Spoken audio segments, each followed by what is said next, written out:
Thanks for inviting me here today. I'm Katherine Harding. I'm with Eastern Health and Latrobe University. And yeah, I'm going to be talking a bit about the STAT model for management of access and triage for outpatient and community health services, and a strategy for getting patients off waiting lists and in front of clinicians in a timely manner. So I'm just going to share my screen now. So we've titled this talk Evidence-Based Approaches to Demand Management for Community Allied Health. A lot of what we're talking about is actually applicable to quite a wide range of outpatient and community-based health services, but is certainly particularly applicable for community allied health services. So just very briefly, who we are. Just to give you a little bit of background and context to the presentation. So as I said, I work with the Allied Health Clinical Research Office, which is a small research office, a team of allied health researchers and project staff and some PhD students. We're based at Eastern Health, but it's very much a partnership between Eastern Health and Latrobe University. This body of research that I'm going to be talking about today, that we call STAT, which you'll find out about soon, has had a lot of different people involved in it. So it certainly hasn't just been me. It's been myself, Professor Nick Taylor in the picture there. Annie Lewis is on the line here today, so she might jump in and help me answer a question later on. So she has been a project officer with this project for some time, and as well as a whole lot of other people from various different disciplines, statistics, health economics, and many others. So what are we talking about? It's really the services that we're interested in with this research come under the umbrella of ambulatory and community services, as we tend to call them in Victoria. So these are services provided in the community to support return to the community following a hospital stay or maintain health in community settings. So allied health, community-based allied health fits very much under this umbrella. We're talking about services that are provided either at home or in outpatient settings, the sorts of services that usually see clients over a series of appointments, so not so much a one-off assessment, or the majority of people are seen over a number of occasions of service.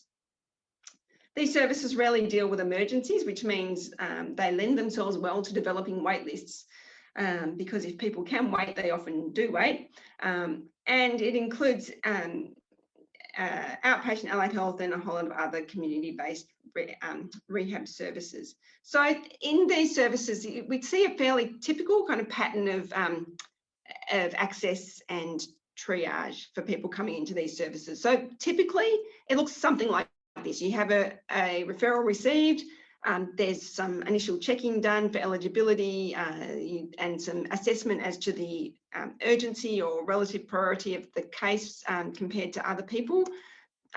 After that, they're often put on some kind of a wait list, sometimes with some kind of a triage category attached, a 1, 2, 3 or 4. Then people wait for a period of time until a space becomes available through a discharge or something else. And then a clinician picks another person off the list, consulting with the consulting the triage categories. Now, not every service works exactly like this, but a lot of services have at least some elements of this kind of process. I can't see you. If I could see everybody's faces, I'd get you to give me a wave or a nod if that's you. But I'm hoping that, or expecting that at least some of the people in the audience today will be, seeing some familiarity with this. So this is where this research started. We kind of had this question: when health services can't meet the needs of all the patients in a timely manner, who should be seen first? So this is kind of where it began, looking at triage systems. That soon led to a discovery that triage systems have a whole lot of inherent problems. They often lack reliability or validity, and that leads to inequity because there's, depends who picks up the referral as to what triage category they get given. It doesn't compare the needs of consider the needs of the priority needs of people already in the system. It's really about weighing up the needs of people as they arrive, but not against the people who are, is Mrs. A's second, how does that weigh up with, Mrs. B who's just arrived at the service, and, Mr. C who's been receiving, 5 or 6 appointments already. And then another problem is that people tend to only use the middle categories of the triage systems, so that everyone becomes a priority 2 or 3, and no one's ever a 1 or a 4. And then it led us to this question: well, actually, why people waiting in the first place? But the logical flow on from that is, well, waiting lists are inevitable, aren't they? They're the result of demand outstripping supply. And this is, an assumption that, a lot of people make. And we argue that, well, yes, sometimes that might be the case, but not always. So sometimes demand does significantly and consistently exceed supply. So you've got a situation like you can see in this graph, where the average time from referral to delivery is just getting longer and longer and longer with time. 2 people come onto the list for every one who goes off, and you'll never actually catch up and get to the end of that list. But often, and we would say surprisingly often, having worked with a lot of services, demand and supply are in balance, but there's actually a backlog of waiting patients. So the average time from referral to delivery is delayed, but it doesn't change over time. It's a constant backlog and a constant delay. So, you get one person coming on the list to somebody comes off the list, but you're always weeks or months behind. I just need to check. So what do you do about it? Well, there are some evidence-based strategies to reduce waiting time, and our initial investigations into triage systems and also into you're looking at existing literature around the around the evidence for patient flow. We came up with a number of principles. So these are quite a few things that the evidence tells us makes a difference. So the first is about matching supply and demand, working out whether you're one of those services on the red graph earlier or one of the ones on the blue. Have you got a constant backlog, but a balance of supply and demand, or it's supply and demand totally out of whack? Another principle is about reducing the complexity of booking processes. So we tend, as allied health professionals in these types of services, we spend a lot of time mucking around with referrals. So they come in and then they get triaged and then they get entered onto a computer, and then the patient gets sent a letter to say that they're on the waiting list, and then they might be, then they go to the discipline that's going to be seeing them in the service, and they go to somebody else to book an appointment, and so on and so on. So if you can get rid of a lot of that complexity and get people booked straight in, you can certainly reduce waiting time and make things a lot more efficient. Another principle that came up that we sort of identified through a systematic review of the literature was that combining triage and initial assessment together makes a difference to patient flow, even though triage on its own doesn't seem to make a difference to waiting time. So just triaging patients reorders who get seen first, but it doesn't change waiting time overall. But if you can combine the initial assessment process with the triage process, so whoever's gathering that information to find out, what priorities someone should be given, if at that point they can actually get the ball rolling with seeing the patient and assessing their needs and starting some initial management, and that can be just some advice or a home exercise program or a referral on to another service. But if you can start the ball rolling right from that first contact, that makes a difference. And the other thing is about maximising use of existing resources. So that's things like avoiding duplication, making sure the right services are happening in the right place at the right time, addressing bottlenecks, and avoiding the things that don't actually make that much difference to the patient. So the STAT model, which stands for Specific Timely Appointments for Triage, is an alternative model of access and triage, which was designed to reduce waiting times in ambulatory services. And it was really about bringing those four elements together. So as I said, it's based on evidence from patient flow literature and the research that we've conducted. And it aims to bring the evidence together in a way that service providers can implement it into their practice. So rather than taking any one of those elements I talked about reducing complexity of access and combining triage with first assessment, it brings all of those together into a single model that can be put in place step by step. So the principles of STAT.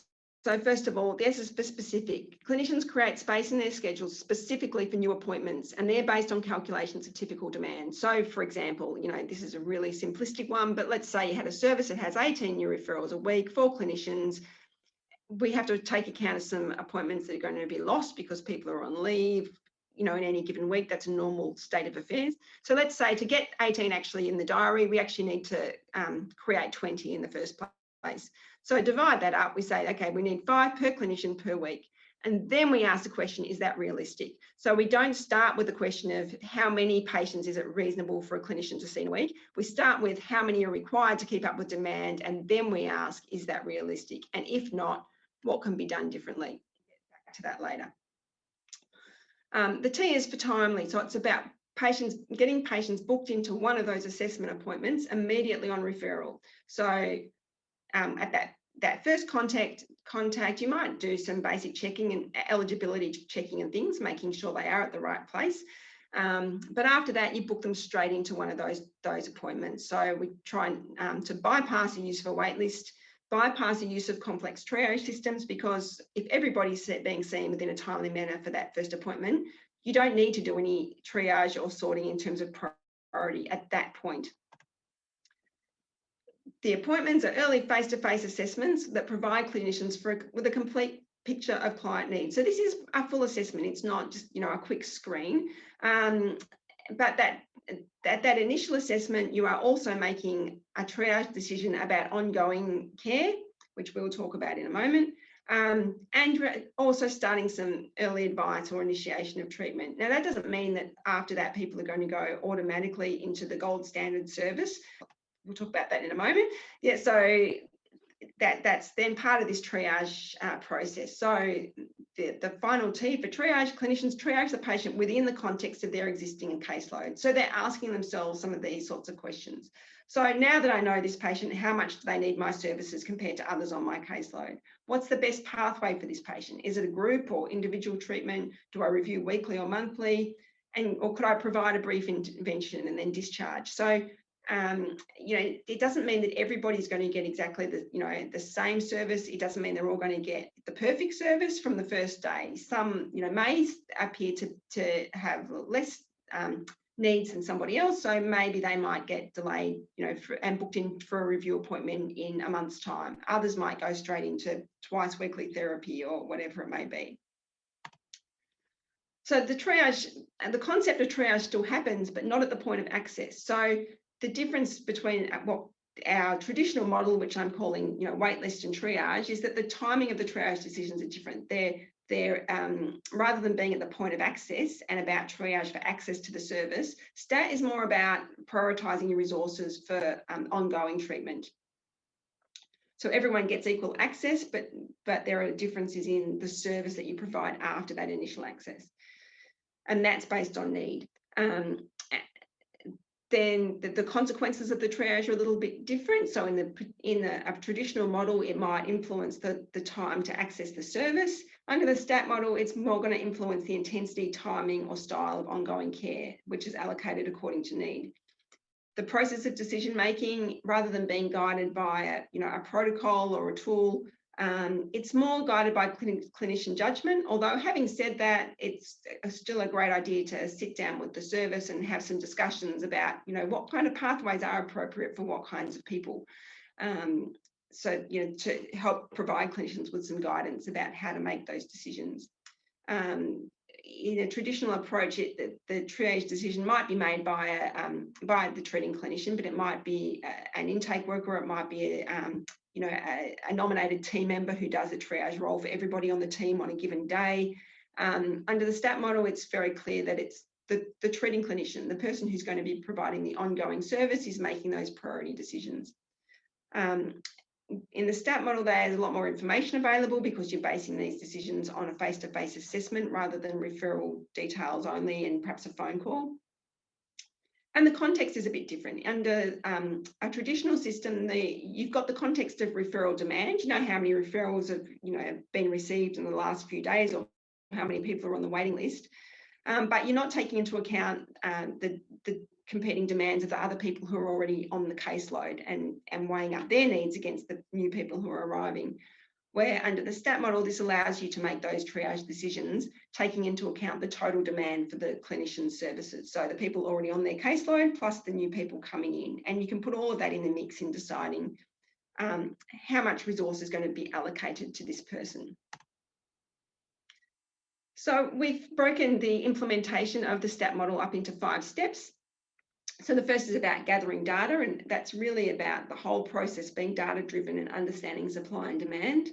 And then calculating the demand required for your service. So knowing what would be required to keep up with demand. And again, reinforcing that point, it's not how many patients can we see, but how many do we need to see? And then asking, well, is that reasonable? So then the step 3 is about reducing the backlog. So often services who are introducing this model will find themselves starting with a long, sometimes a very long backlog of waiting patients, because you're transitioning from one way of doing things to another. So you've still got the remnants of your old ways, which is going to include, or possibly, a long wait list or backlog of waiting patients. So you need some sort of one-off targeted intervention to tackle that backlog. Again, we can talk about that a little bit more in a moment. Then the next step is about setting up the appointment books with those protected appointments. And then the final step is about a new workflow and approach to prioritisation. So that's about new processes through access to get people booked straight into appointments, and new processes following that first appointment and setting up treatment pathways and things like that, really considering how you're going to allocate the resources once people are in the door. So another way of looking at the demand is to think about these sort of very simple maths of waiting lists. So essentially the size of the waiting list this week is the size of the waiting list last week, plus any new referrals that arrived and any patients who've been, minus any patients who've been seen. So in this case, let's say we had a service with 40 people, 12 new people come on, and you see 6, the next week you're going to have a wait list of 46. Yeah, pretty straightforward. We can stabilise the wait list if we can find a way to balance supply and demand. So in this hypothetical situation, we said, well, look, maybe we could reduce the number of referrals, and that might happen by tightening up the referral criteria, saying these sorts of people we're no longer going to see. And we might find some ways to increase the number of people who are seen. So that might mean we're going to provide a bit more treatment in groups, or we're going to move some people to fortnightly instead of weekly treatment. But once 12 people need to be seen a week, then you can work out, okay, well, if we make these tweaks, we could see 10, 12 might be a bit of a stretch. So who are we not going to offer a service to? Rather than having a wait list that just keeps continuing to add and add and add. So we'll stabilise the wait list. That gets us back to starting at 40 and finishing at 40. But we can eliminate the wait list altogether if we can also address the backlog. So that's the other side of it. And that's a one-off targeted intervention.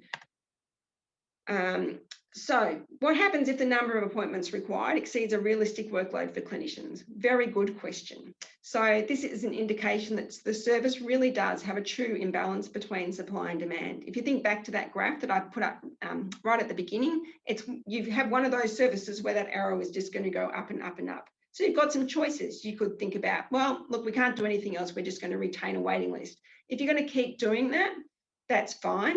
But you really want to know that's a well-considered decision. It's not a default position. You've thought about every alternative and there is no other effective way to run the service, so that's what you're going to do. But bear in mind, if you have a true imbalance, the people at the bottom of the list are never, ever going to be seen.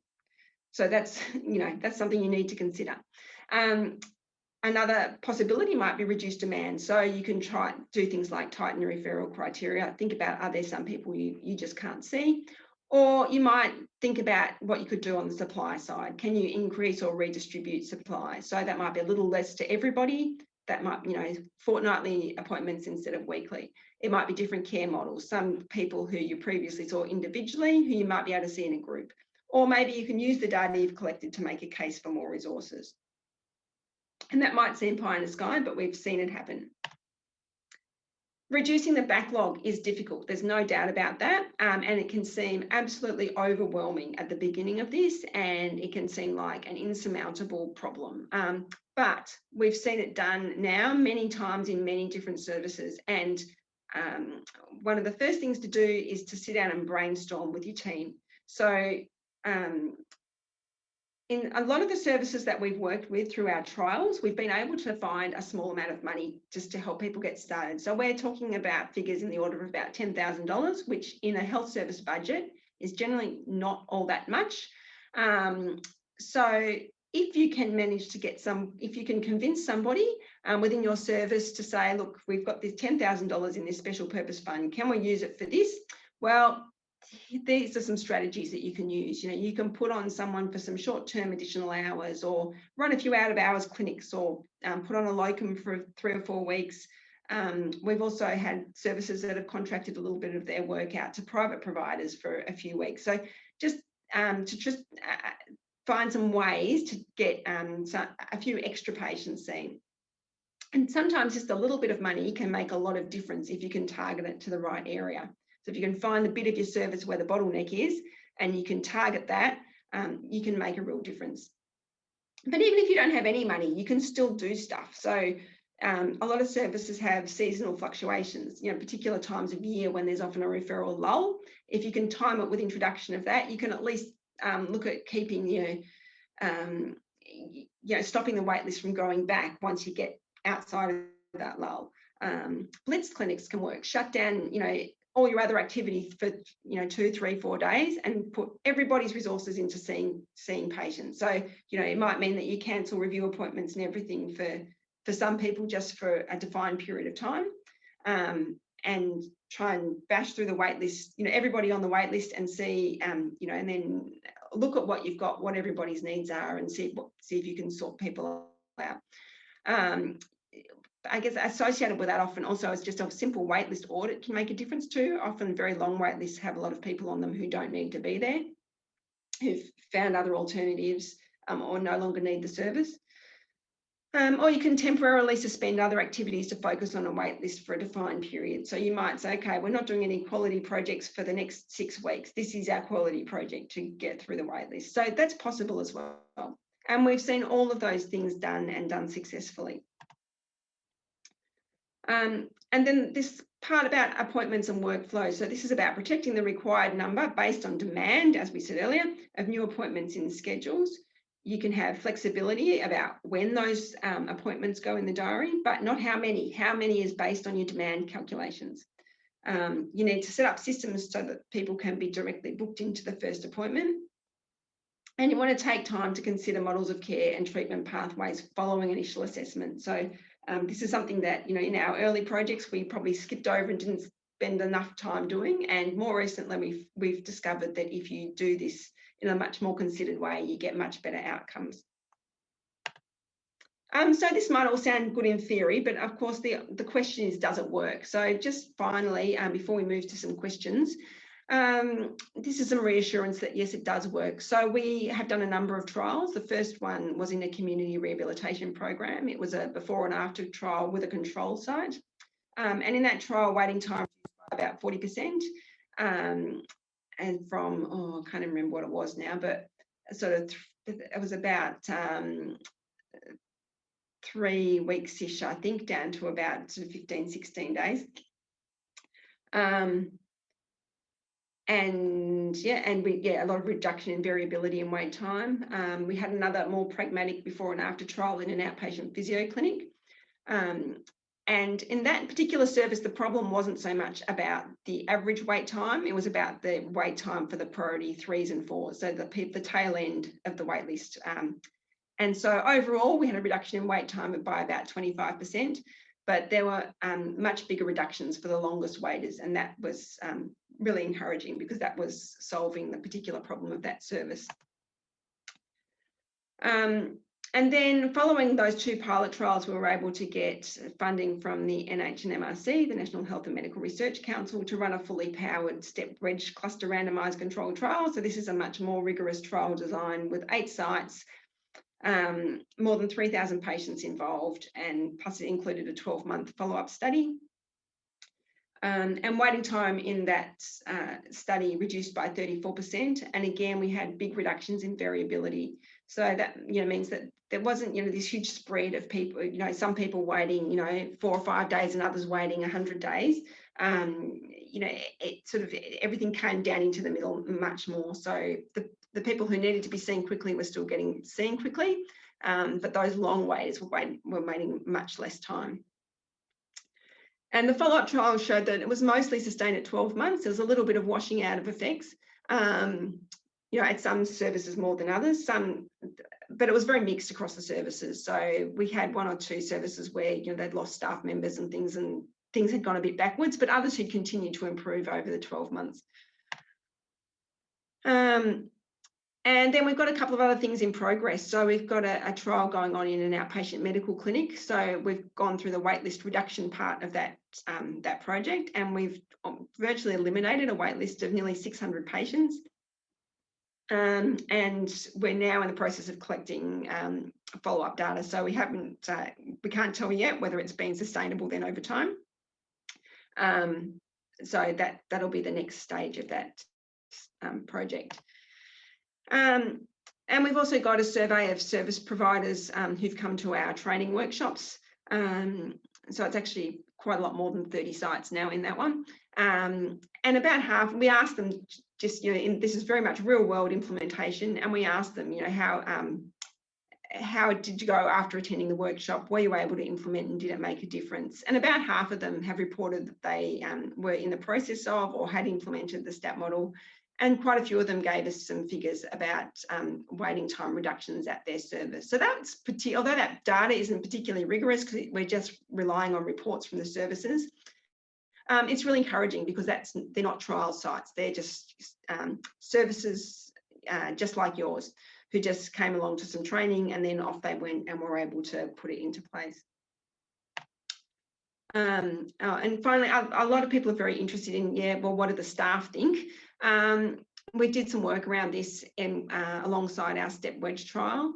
And the main finding was that staff agree on the pros and cons. There's pretty much universally, people agree that the advantages is that there's better efficiency, better accountability, better teamwork, and reduced waiting time.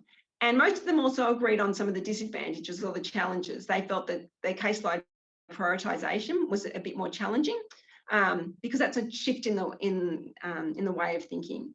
And some of them who found that particularly difficult then had some difficulty fitting in review appointments. But in the more recent services that we have worked with, we're finding that spending more time on that, looking at care pathways and models of care really helps to deal with that issue.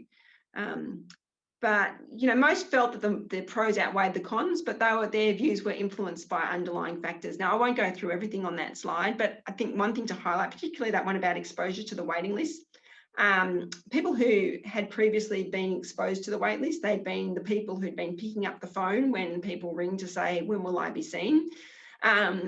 They loved it because they understood what the problem was, where services had clinicians the clinicians were allocated patients periodically, but they never actually saw the waiting list. They were being asked to solve a problem that they didn't kind of see as a problem or didn't recognise to be a problem in the first place. So those people tended to be a bit more resistant. So there's an interesting lesson in there if you're trying to get people on board. You want them to understand the problem, and exposing them to the wait list somehow is a good place to start.